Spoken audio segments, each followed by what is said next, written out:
Hello friends, स्वागत है आपका नॉलेज परिसर बढ़ाओ कदम सफलता की ओर में। फ्रेंड्स, आज हम सॉल्व करेंगे एमपीजीएस के क्वेश्चन जो कि एमपी एग्जाम्स की प्रीवियस एग्जाम्स में आ चुके हैं। तो आइए देखते हैं पहला क्वेश्चन क्या है। मध्य प्रदेश का राज्य पक्षी कौन सा है? तो जो मध्य प्रदेश का जो स्टेट वर्ड है उसके बारे में पूछा गया है। ये है हमारा ऑप्शन नंबर सी, दूधराज। ये व्हाइट कलर का एक बर्ड होता है जिसे मध्य प्रदेश का पक्षी स्टेट वर्ड कहा जाता है। और इसे जो स्टेट बर्ड है वो 1985 में इसे स्टेट बर्ड बनाया गया। ठीक है, आप ये ईयर याद रखिए, एग्जाम में ईयर भी पूछा जाता है। इसका जो इंग्लिश में जो इसका नेम है वो है एशियन पैराडाइज फ्लाई कैचर। इसका जो ये नेम है ये भी पूछा जाता है, तो एशियन पैराडाइज फ्लाई कैचर इसे कहा जाता है। आप इसे याद रखिए। ठीक है, फिर देखते हैं नेक्स्ट क्वेश्चन क्या है।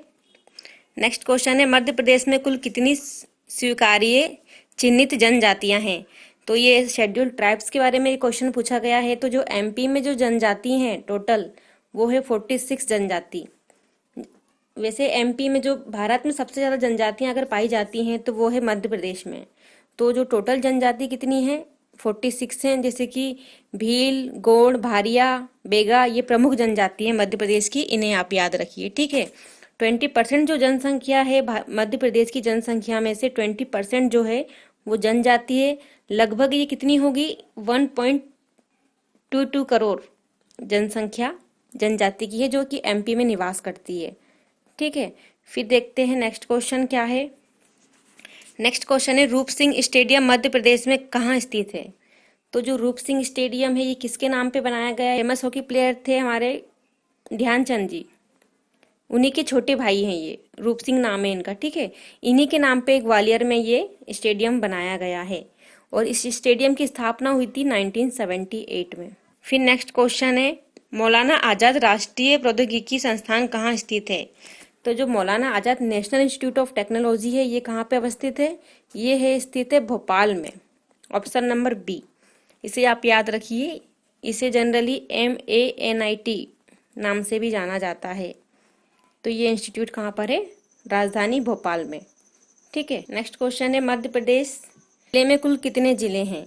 तो अगर प्रेजेंट की बात करें मध्य प्रदेश में कितने जिले हैं, तो टोटल 55 जिले अभी हो चुके हैं।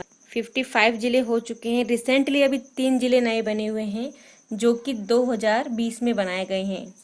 जैसे कि मैहर बनाया गया है जिसे सतना से अलग करके बनाया गया है। ठीक है, फिर सेकेंड है नागदा। नागदा को किससे अलग करके बनाया है, किस जिले से? उज्जैन जिले से नागदा को अलग करके बनाया है। और एक थर्ड जिला है चाचौड़ा। ये किस जिले से अलग होके बना है? तो ये बना हुआ है गुना जिले से अलग होके बना हुआ है। तो मध्य प्रदेश में रिसेंटली कितने जिले हो चुके हैं? टोटल 55 जिले बन चुके हैं मध्य प्रदेश में, ये आप याद रखिए। जो 3 जिले हैं वो CM कमलनाथ के कार्यकाल में बनाए गए हैं। रामघाट मध्य प्रदेश की कौन सी नदी पर स्थित है?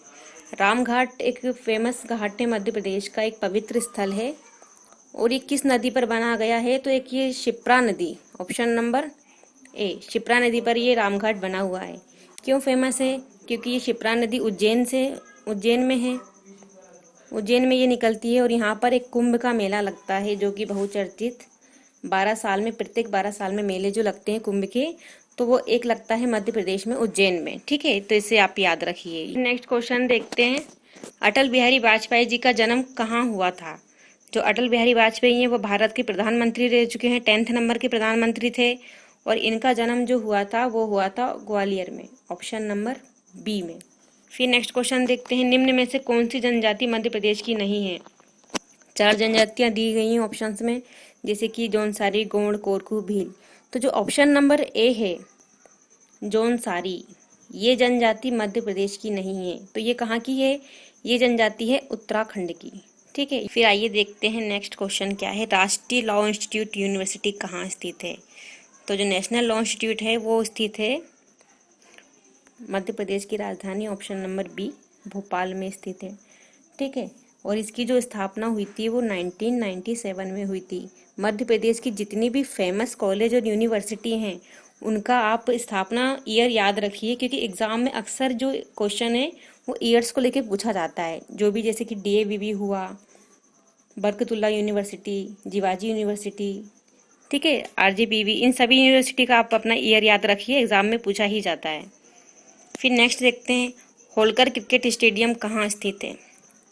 होलकर साम्राज्य के ऊपर इसका नाम रखा गया है होलकर स्टेडियम, तो वो आता है इंदौर, ठीक है। तो ये कहाँ पर स्थित है, इंदौर में होलकर स्टेडियम स्थित है। 2010 में इसका नाम होलकर किया गया, इससे पहले इसका क्या नाम था, महारानी उषा राजे ट्रस्ट ग्राउंड था। फिर नेक्स्ट क्वेश्चन पूछा गया है, अखबार से रिलेटेड है, जो कि MP के फेमस अखबार होते हैं, कहाँ से प्रकाशित होते हैं, उसका भी एग्जाम्स में क्वेश्चन पूछा जाता है। तो सिंधी अखबार फर्ज, क्या नाम है इसका, फर्ज है, जो सिंधी लैंग्वेज में आता है। तो ये कहाँ से प्रकाशित होता है, तो सिंधी लैंग्वेज ये प्रकाशित होता है भोपाल से, ठीक है, ये आप याद रखिए। फिर नेक्स्ट है, मध्य प्रदेश राज्य के पश्चिम की ओर कौन सा राज्य है, गुजरात इसका राइट आंसर रहे, ठीक है। फिर नेक्स्ट क्वेश्चन है, मध्य प्रदेश की सबसे लंबी नदी कौन सी है। तो मध्य प्रदेश की जो सबसे लंबी नदी है, जैसे कि हम जानते हैं, मध्य प्रदेश की सबसे लंबी नदी है नर्मदा नदी, जीवन की दाता भी जिसे कहा जाता है। इसकी जो कुल लंबाई है वो 13-12 किलोमीटर है, और मध्य प्रदेश में इसकी जो लंबाई है 10 से 73 किलोमीटर है। कहाँ से इसका उद्गम होता है, अमरकंटक से इसका उद्गम होता है, ये आप याद रखिए। और ये समापन कहाँ पे होता है इसका, गुजरात में खंभात की खाड़ी, जो कि भड़ोच जिले में गुजरात में ये नर्मदा नदी का समापन होता है, ये आप याद रखिए, ठीक है। फिर नेक्स्ट क्वेश्चन देखते हैं, प्रसिद्ध गायिका लता मंगेशकर कहाँ उनका जन्म हुआ था। लता मंगेशकर को जैसे सभी जानते हैं, भारत की स्वर कोकिला के नाम से फेमस हैं, दीदी भी इनका उपनाम है, और जो लता मंगेशकर को भारत रत्न भी सम्मानित किया जा चुका है, ठीक है। 2001 में लता जी को भारत रत्न मिला था, ये एग्जाम में अक्सर पूछा जाता है। और इनका जो जन्म हुआ था मध्य प्रदेश के इंदौर जिले में इनका जन्म हुआ था। और भी कई, जैसे कि सलमान खान हैं, उनका भी मध्य प्रदेश में जन्म हुआ था, ठीक है, कैफी आजमी, इस तरह की कई हस्तियां हैं जो मध्य प्रदेश के इंदौर में जन्म हुआ था जिनका, ठीक है। फिर नेक्स्ट क्वेश्चन नेक्स्ट देखते हैं, पश्चिम केंद्रीय रेलवे जोन का मुख्यालय कहाँ स्थित। तो इसका राइट आंसर रहेगा ऑप्शन नंबर ए, जबलपुर, ठीक है, ऑप्शन आप याद रखिए। फिर नेक्स्ट है, मध्य प्रदेश के प्रथम राज्यपाल कौन थे। तो जो मध्य प्रदेश के प्रथम राज्यपाल थे, मध्य प्रदेश की जब स्थापना हुई थी 1956 में 1 नवंबर, तो जब राज्यपाल जो बने थे फर्स्ट टाइम, वो बने थे श्री पट्टाभी सीतारमैया, ठीक है। फिर नेक्स्ट देखते हैं, मध्य प्रदेश की साक्षरता लिटरेसी क्या है MP की। जब 2011 में इसकी जनगणना हुई थी मध्य प्रदेश में, तो जो लिटरेसी जो इसकी आंकी गई थी तब वो थी 70.60%, ऑप्शन नंबर ए 70.60, ठीक है। तो ये एक अच्छा, जो एक डिकेड में ये अच्छा देखने को मिला, अच्छे रिस्पॉन्स मिले एजुकेशन मामले में, ठीक है, तो ये आप याद रखिए। फिर नेक्स्ट देखते हैं, देवी अहिल्या होलकर बाई एयरपोर्ट मध्य प्रदेश में कहाँ है, इंदौर में, ठीक है, ऑप्शन नंबर बी इंदौर में स्थित है मध्य प्रदेश का, ये इंटरनेशनल एयरपोर्ट है, ठीक है, इंटरनेशनल फ्लाइट्स यहाँ से आती जाती हैं, देवी अहिल्या होलकर बाई स्टेडियम।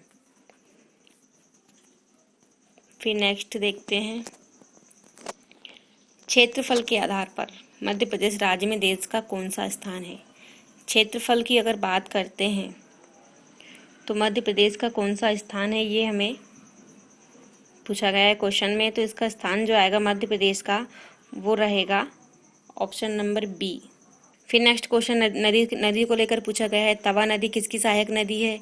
तो तवा नदी जो है नर्मदा नदी की सहायक नदी है, ठीक है। फिर नेक्स्ट पूछा है, विदर्भ क्षेत्र जो कि अब महाराष्ट्र राज्य का भाग है, वह पहले किस राज्य का भाग था। तो जो विदर्भ क्षेत्र है वो पहले भाग था मध्य प्रदेश का, उसके बाद में जब राज्यों का बंटवारा हुआ, राज्यों का निर्माण हुआ, तो जो विदर्भ क्षेत्र है वो कहाँ चला गया, महाराष्ट्र में चला गया, ठीक है। Thanks for watching this video friends.